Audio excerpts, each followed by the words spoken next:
कंचन इब्राहिमपुर भैया के हसाहीपुर भैया के हसादी नाचब खुद खुद के भाई। सबके हुए एकजुट होके कमर हिलाई, सबके हुए एकजुट होके कमर हिलाई। मोर भैया के हसादी नाचब खुद खुद के भाई, मोर भैया के हसादी नाचब खुद खुद के भाई। खुशी के बादीन आज काहे के लजाई, खुशी के बादीन आज काहे के लजाई।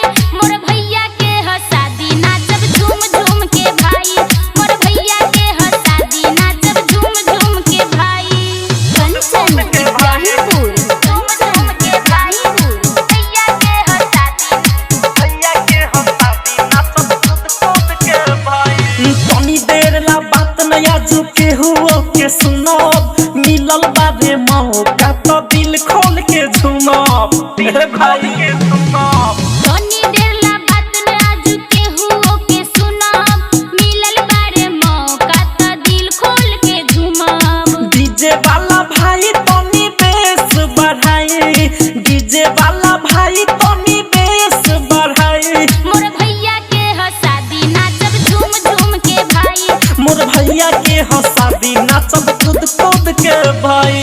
कंचन इब्राहिमपुर झूम झूम के भाईपुर भैया के हसादी भैया के हसादी नाचब खुद खुद के भाई।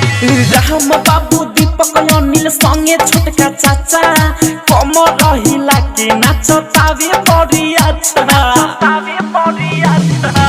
राम बाबू दीपक राकेश संगे छोटका चाचा कमर रहिला के नाचतावे बड़ी अच्छा।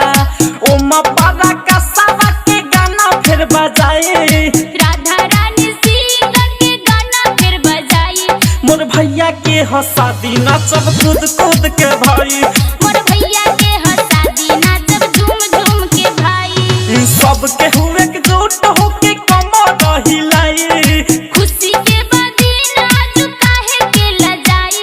मोर भैया के हसादी नाचब खुद खुद के भाई, मोर भैया के हसादी नाचब खुद खुद के भाई। बाघ आर्ट रिकॉर्डिंग स्टूडियो राजापुर सोनी बाजार सीतामढ़ी बिहार।